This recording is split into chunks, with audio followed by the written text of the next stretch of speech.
Welcome all of you. Welcome to the guest lecture on career opportunities and challenges in industrial automation. Myself Nandlal Zandukia from E9 Solutions. We are waiting for Kiran sir to start.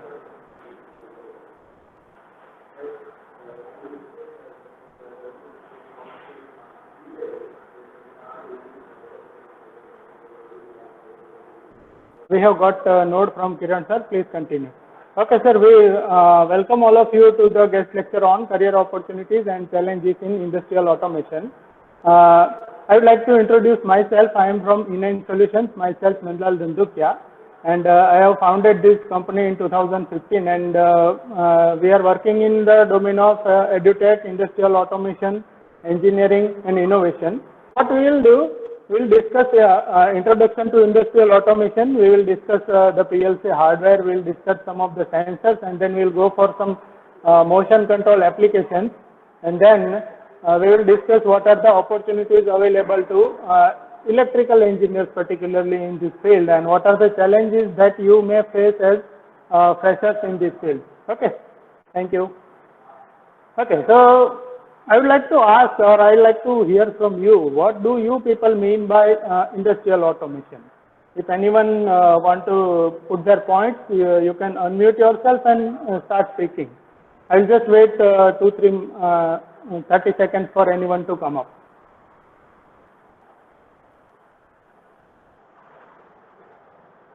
You can disable your microphone which is muted, and you can start speaking. If this meeting will be interactive, we will have it a very good session.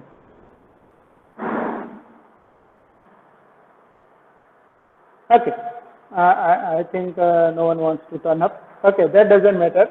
Okay, so what is industrial automation? It's a process by which we try to reduce the human effort in certain applications or certain manufacturing facility. We try to do mass production. We try to improve the quality. We try to reduce the number of labor required in that particular job. So I have just listed out these two videos here. You can just see, this is the, you can say, one FIBC fabric that we see, like you can say sugar containers, or we see some granules that we fill, the bags for filling sugar and granules and rice and all the things. How they are made? They are called FIBC fabric, and this is the manual process of cutting them by simple using a heater application, and then cutting it for a particular length. The person pulls it out, and then it is automatically cutted by the heating particular rod which is heated by the heater. So it's a tedious job for him. The human effort is, you can say, required for every piece, and the accuracy will not be that much high. The person is looking very speedy at this moment, but after some time, 2 hours or 3 hours, he may get tired, and the production will reduce. So what can be the solution? So this is the machine that we have developed, or we have automated. The mechanical part is developed by some another company. We have made the electrical control panel for it, for making it automatic. You can see here, this is the roll of the fabric which is getting pulled by some motor, and this mechanism is called unwinder mechanism. Then here there is a cutting mechanism which you can see here. The bag is pulled for a certain length, and then automatically it is getting cutted. So, okay, I shall not be able to accept the request of more guests if they are not accepted automatically in the presentation, because my concentration will be in the presentation. Okay. Welcome, Brijesh Vasodaji. So this is the process where exact length of the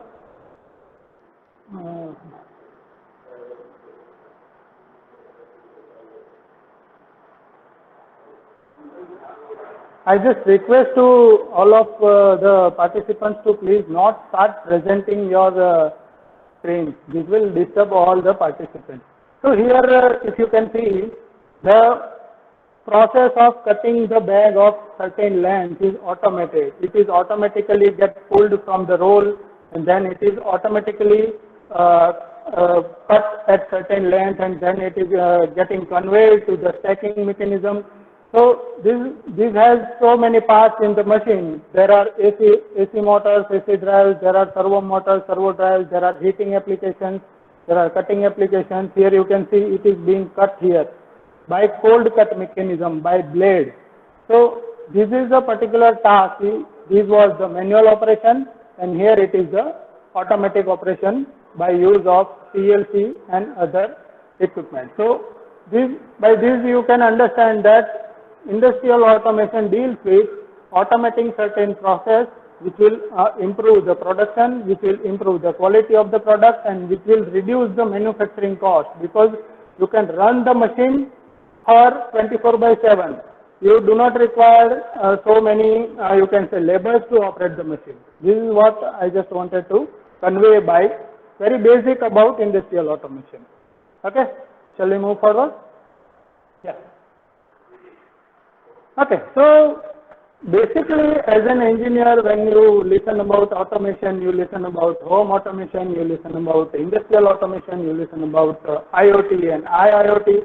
So I think all of you might be aware about all these things. I am expecting anyone to please join, so I can get some feedback whether I am clearly visible or not.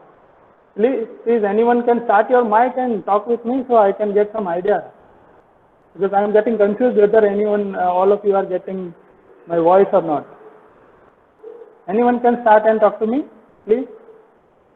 Any faculty member or student, anyone?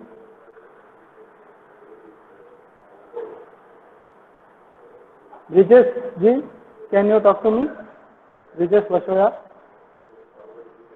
Am I audible to all of you? Yes, sir, you are audible. Yes, sir, you are audible. Thank you. Thank you for the feedback. Thank you for the feedback. Shall I continue? Okay. Yes, sir. So, yeah, okay, thank you. So, home automation particularly deals with some home appliances, security systems, entertainment systems, and content management, automatic your curtains, accessing your music system remotely from your mobile phone. It's a kind of, you can say, having some smart kind of lifestyle. Basically, industrial automation deals with mass production, when the process of manufacturing is, you can say, repeated continuously. You have to repeat certain steps continuously to manufacture certain things. You go for industrial automation. It supports mass production. It supports the increase in the quality. It supports reducing the manufacturing cost. When we talk about IoT and IIoT, most of you might be aware about industrial, you can say, Internet of Things, and IIoT is for Industrial Internet of Things. So these are the coming points in the future where you can have global access to your data and control program, and you can control your appliances from anywhere in the world. Okay, so these are the basic things when we talk about automation. So when we do industrial automation, we use PLC. PLC stands for Programmable Logic Controller. We define certain hardware and software applications for a particular machine. Suppose, as we have discussed for the FIBC fabric cutting machine, we have to define what we have to control, what will be the mechanism of control. So most of the machines are automated using PLC, that is Programmable Logic Controller. The user will write a program in PLC, and user will also input some data for processing in the PLC, and PLC will control the entire machine, or it will do continuous production for the given parameters. So any PLC will have input and output, and there will be optical isolation between the input output and the internal circuitry of the PLC. This is to protect the PLC from external fault and you can say high voltage signals that might damage the PLC when there is some short circuit or high voltage in the system. PLC is supplied with internal power supply. This may be 24 volt DC or it may be line neutral supply. PLC requires user program to control the machine. This program is made by engineers, maybe electrical engineer or EC engineer. Most of the time programmers are having knowledge of ladder diagram, sequential logic, or functional block diagram. Most of the times in India we do, or we go for in local area, in Gujarat you will find most of the programs are done in ladder logic or ladder logic diagram. Okay, so this program will be supported by the data that user will enter. Likewise, suppose as we have discussed here, this bag length, suppose you want to here. If you want to change the bag length here, what you will do? Will you change the entire program again and again? No. Once you manufacture the machine, you will provide some interface for user to change the bag length, so that the user can change the bag length anytime. Once the program has been made, once the program has been, you can say, given to the machine operator, the programmer need not to go to, you can say, the machine every time to make it functional. So user can input data and make their product according to their needs. So now what are the inputs? Inputs are the sensors, the limit switches, or the push buttons that user give command to PLC. Okay, start this, or this particular, you can say, safety precaution is matching or not matching. All that things, these are the digital inputs or analog inputs or some feedback signal from some sensor. Okay, outputs are mostly motors or you can say single phase devices or three phase devices or some servo drives or heaters. All that things are controlled using PLC. So I think you can say I have made it clear about basic about PLC. We shall move forward. Okay, so if you are in the field of automation, you will come across all these companies' products in the field. So you are in final year or pre-final year. I just request all of you to please go through websites of all these companies. These are not the full list of companies. There are so many others also. But if you go through websites of all these companies, you will get certain idea about what are the industrial automation products and what are the software used for programming the PLC. You can say what are the different devices or peripherals that are used for making any machine automation. What are the sensors, what are the servo drives, what are the AC drives, all the things you can go refer their manuals or you can refer their, you can say white papers for knowledge of all their devices. So going through all of the websites of all of them, you will come to know that, okay, in the field of industrial automation, what are the products, what is the use of certain products, what is the limitation of certain products, which product is suitable for which application. So note down this, you can say I will share this presentation with you. You can go through websites of all of them to just understand that what is actually done and what are the products used in industrial automation. Thank you. I was expecting for all the people to interact, but I am not getting that. So I'm just getting confused about whether it is going good or not. Okay, we'll continue. Okay, so as we discussed in the input part, or you can say as we discussed in the slide of PLC, that we use some sensors or switches to control certain things. So now, why do we require sensors? Where do we use them? So suppose say you have put certain, you want to make sure that whenever your father comes at the gate, your gate should open. Okay, so what you will do as a human thing, so you will put one person there that whenever he sees that, okay, father has come, so he will open the gate. So now when you want to do it by some automatic mechanism, what you have to do? You have to apply sensors. You have to use some sensing mechanism that senses some vehicle coming in the door or something like that. So these are the sensors are used to sense the physical quantity. It might be temperature, it might be pressure, or it might be suppose say humidity level, or it might be you can say revolution speed of the motor, RPM, all the things. Okay, so where do we need the sensors? You need to monitor some toxic gas like CO2 or carbon monoxide or anything you want to measure the, you can say exhaust of some certain vehicle like pollution control that we get PUC certificate, that there also we have some automation, we have some sensor that senses the amount of gases coming out of the silencer of the vehicle. Okay, we need to check the speed or RPM of some conveyor belt, or you can say amount of chemical flowing in certain pipeline. At that time we need sensors. We need to monitor the pressure. Suppose you have a boiler in your plant, you want to monitor that whether the pressure inside the boiler is within the limit or not. To just, you can say, stop accidents, or you need certain amount of pressure guaranteed so that your machine can work properly. If your pressure is going below that, your machine will not work. So that at that time you need to set the pressure and monitor it. You need to sense humidity in paper manufacturing industry, in pharma industry, in cold storages, or you can say in cold storage containers which are sent through, you can say ships from one country to another country. There might be, you can say medicines in the container, there might be meat in the container. So you, at that time you need to monitor the temperature of the container also. At that time you need to sense humidity, temperature, and all the things of that particular container.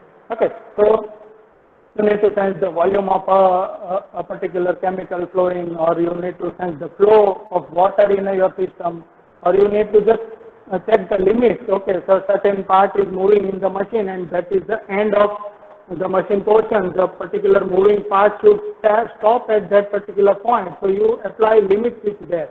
Okay, that particular moving part will stop at that particular point to avoid any accident. Okay, so these are some sensors as I discussed. This is limit switch, this is proximity switch which works on metallic parts. This is you can say pressure sensor which works on gas or water. Here is a humidity and temperature sensor. Here it is a photo sensor.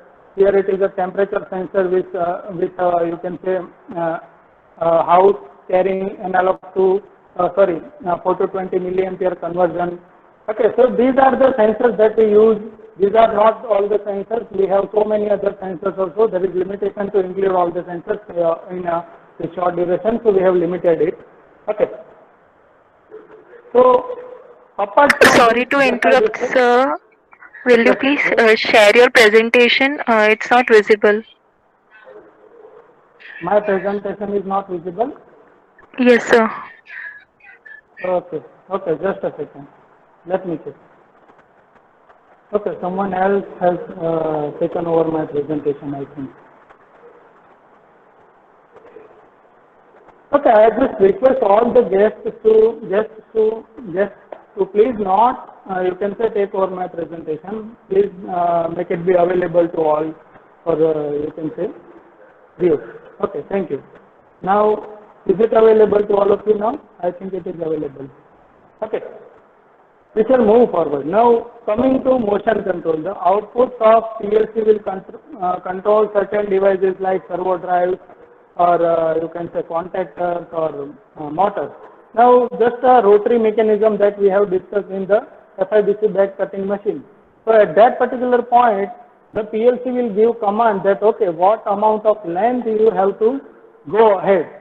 So at that time you will use servo drive. When you want to measure the length by some rotary mechanism, you will go for servo drive or stepper drive. When you want to do precise axis control, 3-axis control machine or 4-axis machine, you want to pinpoint certain point in a system, at that time you will go for servo drive. When you need to control the pressure, suppose likewise you want to control the pressure in your water supply system, what you will do, you will use AC drives and AC motors to control the flow and control the pressure within the pipeline by using AC drives. Okay. So these are the AC drives and this is AC motor. Where it is used? Where do we use AC drive and AC motor? We mostly use AC drive and AC motor where we need to control certain speed of the motor, or you can say pump, or some pressure which is built by the motor, or we want to control the direction of the motor more frequently. At that time we will use AC drive and AC motor. When we need more precise control like measuring the length, going up to the distance of exact distance like axis control, we will go for servo drives. These drives can move in a, you can say, very precise manner. You can go for 1 step, 2 step, 1 degree angle, 2 degree angle. At that time we will use servo drives. These drives are mostly controlled by feedback signals, like you can say it might be controlled from communication mechanism RS485. It will be given a 0 to 10 volt input, or it might be given a 4 to 20 milliampere to control the speed of this motor. Here you will have to give the pulses, the digital pulses, to control the speed and the direction of the servo drive. Okay, thank you. I hope I am audible. So, making it short and sweet, I will not go more in the discussion part about what is industrial automation. We will come for the opportunities that we have for electrical engineers in this field. Okay, so main thing is that whenever you want to, you can say, excel in certain field, my advice, my particular experience or my own experience says that you have to enter that field first. Anyhow, you have to enter the field, you have to explore the field, and then you will know that, okay, what are the suitable things from you, or you can say for you, and whether you fit in that domain or not. I will just give you idea about what are the things that you can do in this field, and then you can decide or whether you want to go ahead in this field or not. Okay, so what can be your role as electrical engineers in this field? You can either be application engineer, where you will do PLC programming or HMI programming. HMI I have not discussed in this presentation. SCADA also I have not discussed in this presentation because there is a limitation of time. We have to conclude within 1.5 hours.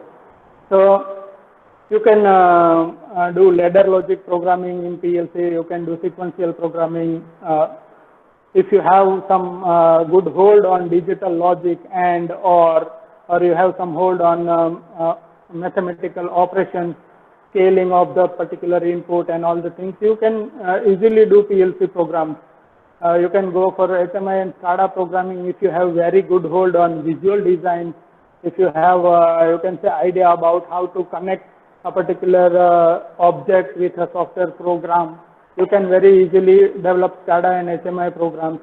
Now, when you are application engineers, what will be the mechanism or mode of working? Well, see, any machine or any particular product, in particularly when I discuss about Ahmedabad, there are so many automation companies, maybe there are around 2,000, and there are same amount of machine manufacturers also. So, any machine manufacturer, mostly they do not have their own, you can say, electrical department. Most of the times, what is the mechanism of working when a machine is manufactured is that one company is making the mechanical part and another company is making the electrical part. So, all the automation companies in Ahmedabad particularly, you will find that they are providing services to some another companies who are manufacturing machines.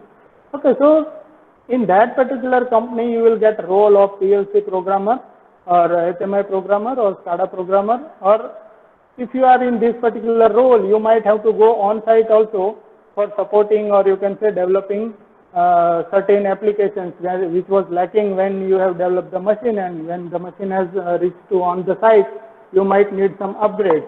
At that time, your support might be required. Okay, so this is one, application engineer.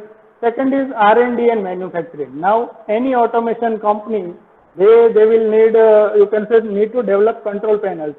And the control panels will include all the hardware like AC drives, servo drives, PLC, the power supply, the relay cards, and all the things, the contactors. So, all the, you can say, hardware required to control the machine, to control the motors, to control the movement of all the moving parts in the machine. There might be some, there will be some particular device, electrical component, which is required, and that particular component will be controlled by the application or PLC program developed and which is installed in the PLC. So, in the manufacturing of panel, you have certain jobs like design of the panel, electrical drawing and diagram preparation. You will prepare panel wiring diagrams. Then after preparing the panel wiring diagrams, you will build it, and after building it, you will test it and troubleshoot it if there are some issues. You have to do continuous product development. for, you can say, meeting the requirements of your client, which is manufacturing the machine. For service engineers, you have several tasks like installation and commissioning. You have to go to sites, you have to go to customer places where the machine is installed. You have to start it, you have to train the, you can say, operators that how to use it. If there are some issues, you have to sort it out. And as a service engineer, you might have to roam throughout India or out of India for, you can say, meeting the customer requirements. Or you might have to provide remote support or tele support using telephone when there are some minor issue in the machine of your customer. Okay. As a sales engineer, you can also join this field where you have to, you can say, get some new customers for your employer. You will visit customers, you will promote your products, you will discuss the features and you can say advantages of using your products. You will promote your products in expo and exhibition. You will manage the orders by releasing the material to them, collecting the payment, or making them make payment on the time. Okay, so these are the particular roles. If anyone has something to ask, we shall take questions now. Maybe by panel or maybe by voice if someone want to discuss. If anyone want to ask the question, I have sent the link in chat window. Here also you can ask the question, or you can turn on your mic and please ask. I hope I am audible to all of you. Is anyone there? Yeah, we have 19 people online. If anyone can have any questions or want to discuss something on this particular slide, please. I'll wait for you.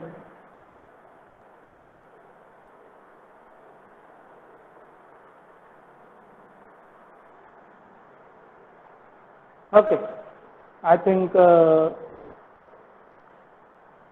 I have made a disaster.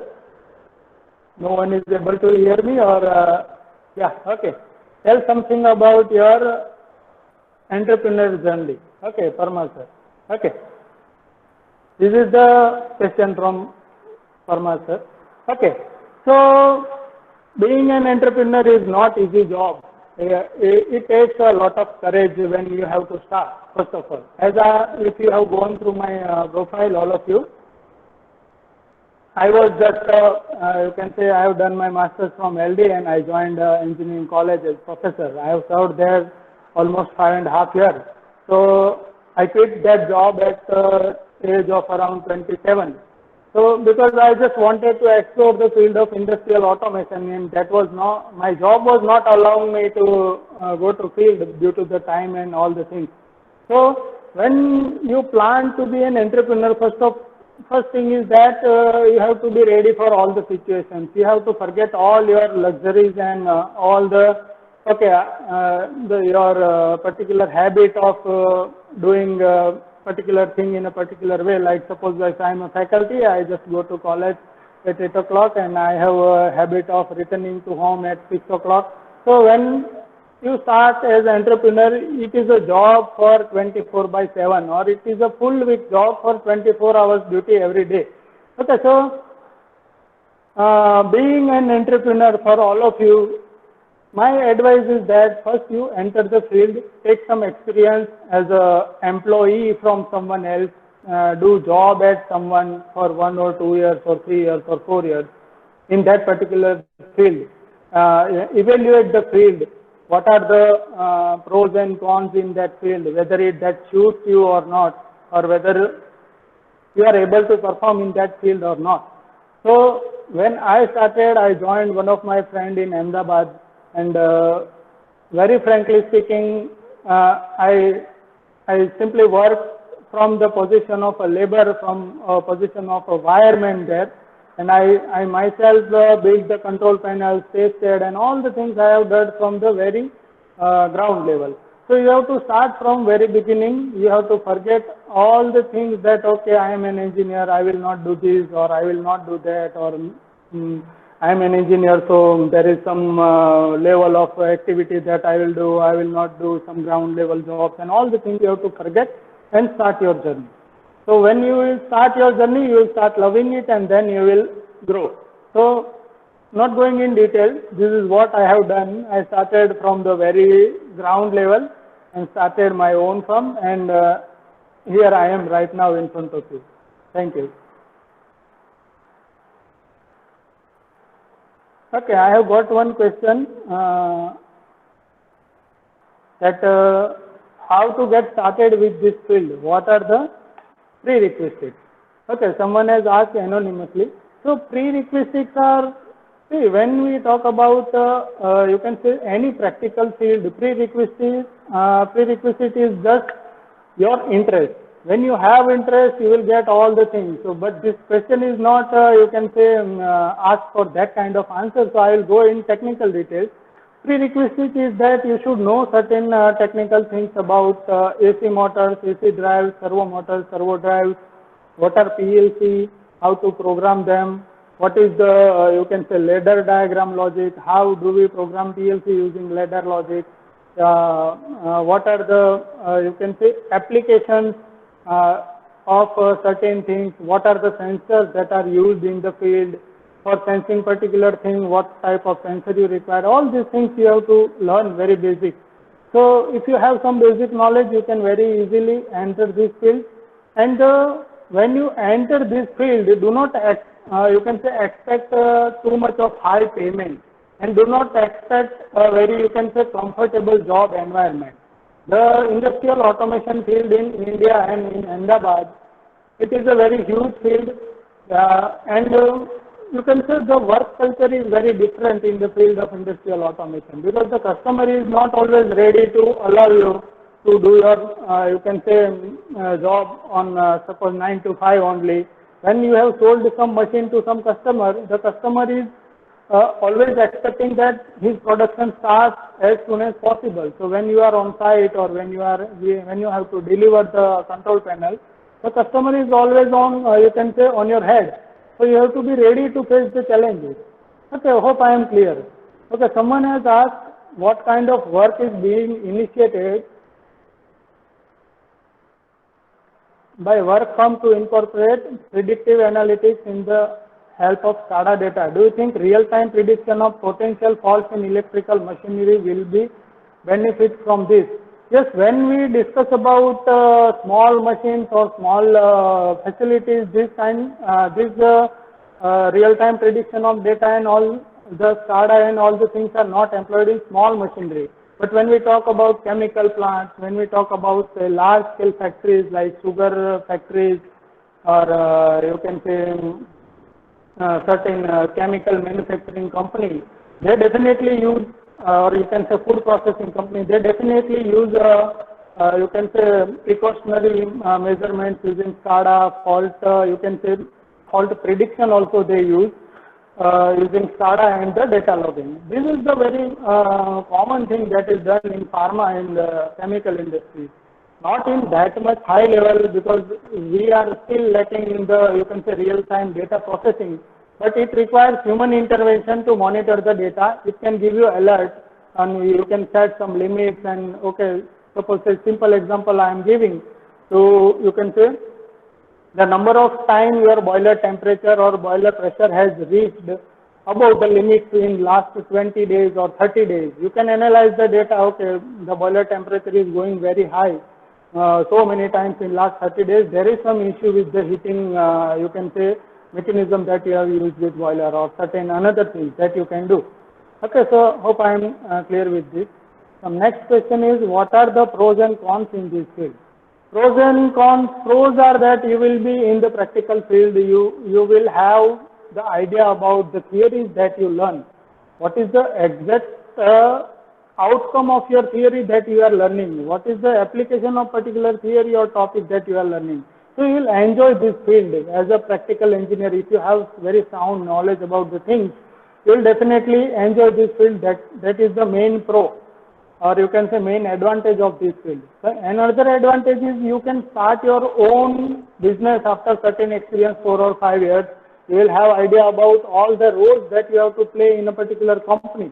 So as a student, as a fresher, if you enter any automation company, after some years you will find some entrepreneurial, you can say, qualities in you, and you can start your own firm, and you can say start supporting others, or you can employ more people, and you can say you can support others to earn. You can take new freshers in your company.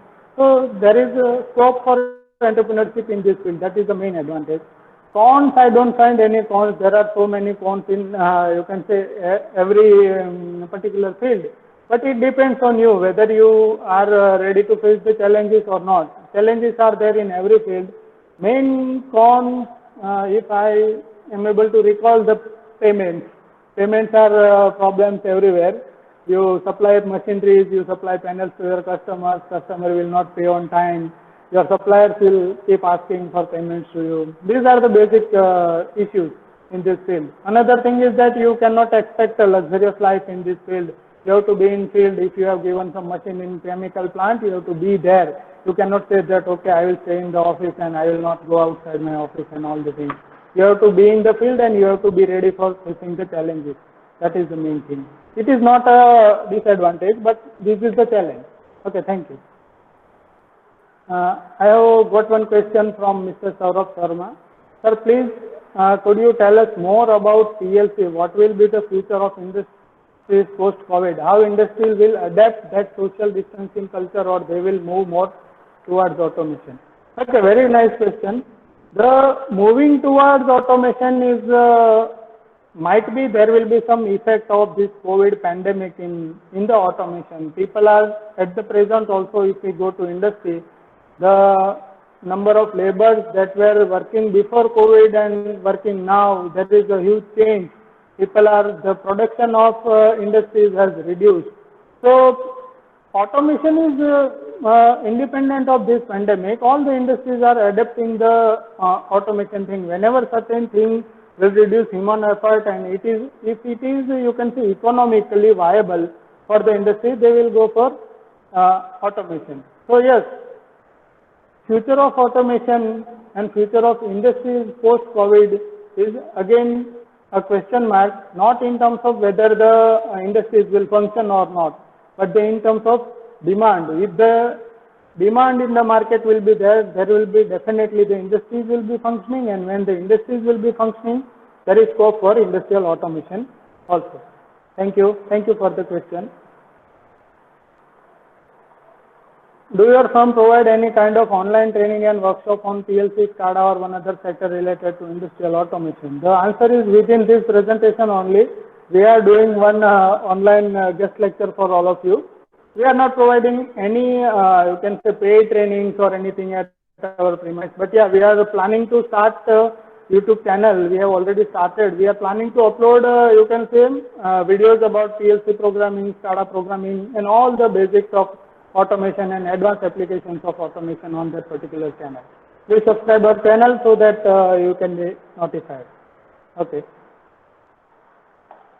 Kiran sir has asked, can you provide internship to our students? Yeah, definitely, sir. We will accommodate some of your students after this all the things, and we will communicate with you for regarding this. Thank you.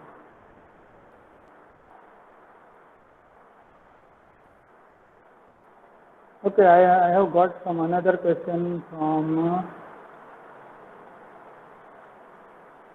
anonymously. Why we use DCS when we have PLCs like SLC 500 AB that can handle many IOs? See, whether to go for centralized control or you can say discrete control, it depends on the management philosophy of a particular industry. It's not about only input output that you can control. See, this field is continuously changing. DCS has come, or you can say has been in market for large industries since so long. At that time also there were so many PLCs which can control so many of IOs.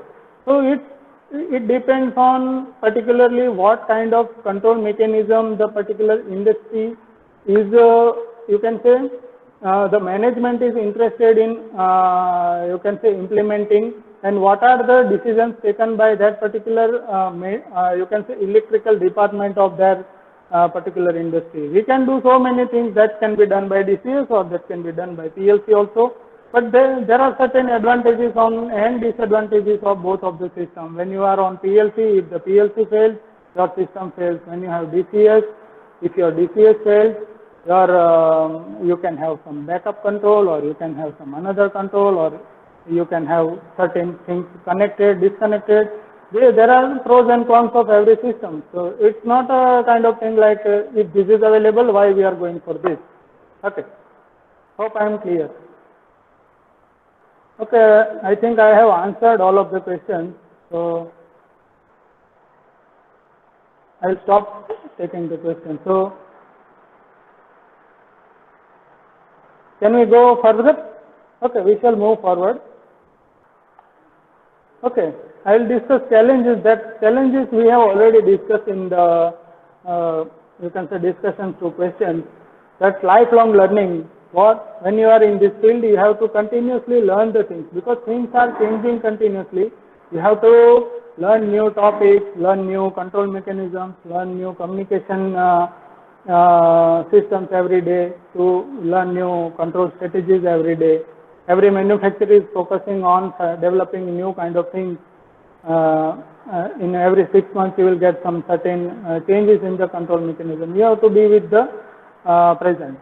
Workplace is not always the heaven. What do I mean by this is that when we are in engineering or we are in student life, we are expecting that I will get a, you can say, white collar job and I will work from the office. And see, industrial automation is not the field of sitting in office. It's field of going to the field. You have to go to the field. You have to observe the systems. You need a very good observation power. You need a very good troubleshooting skills, and then only you will enjoy this field.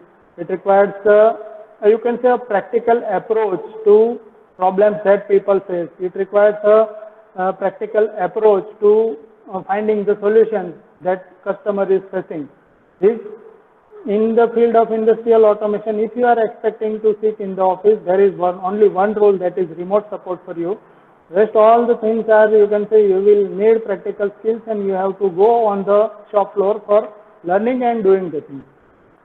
The third, you can say, challenge I have written is you are master of your time. What I mean by this is that you cannot be slave of time. You cannot run according to time. You have to forget the time. If you say, okay, main 9 baje aunga, I will start at 9 and I will go at 5, this will not work for you in this field. When you are on site, you are working on certain problem that has come of the machine. There will be plant head with you, the owner of the company might be with you, and they will be interested in starting their machine or plant. They will not be interested in watching at the clock that, okay, it's 5 o'clock, let's move on, or let's close it for today and we'll start for tomorrow. This will not happen. When you are on site, you might have to work for overnight and all the things. These things will happen when you are in the field. So these are the challenges. These are not drawbacks. You can very easily overcome these challenges when you are in this field. Okay, thank you.